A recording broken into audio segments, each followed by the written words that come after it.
શું તમે પણ ગરમીમાં ઠંડક માટે શેરડીનો રસ પીતા હો?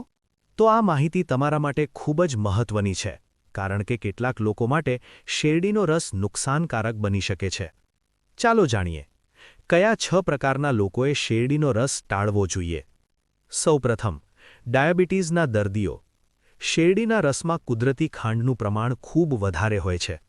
એક ગ્લાસમાં લગભગ 40થી 50 ગ્રામ સુધી ખાંડ હોઈ શકે છે, જે બ્લડ શુગર ઝડપથી વધારી શકે છે. બીજું, વજન ઘટાડવાનો પ્રયત્ન કરતા લોકો.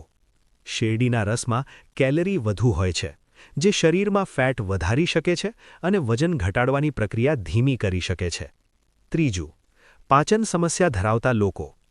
જો તમને વારંવાર ગેસ, એસિડિટી અથવા પેટ ફૂલવાની સમસ્યા રહેતી હોય, તો શેરડીનો રસ પાચન તંત્ર પર ભાર પાડીને અસ્વસ્થતા વધારી શકે છે. ચોથું, દાંતની સમસ્યા ધરાવતા લોકો. શેરડીના રસમાં વધુ ખાંડ હોવાને કારણે દાંતમાં બેક્ટેરિયા ઝડપથી વધી શકે છે, જે દાંતની કેવિટી અથવા સડો વધારી શકે છે. પાંચમું, લીવરની ગંભીર બીમારી ધરાવતા લોકો. વધારે ખાંડ લીવર પર દબાણ વધારી શકે છે, તેથી આવા દર્દીઓએ સાવચેતી રાખવી જોઈએ.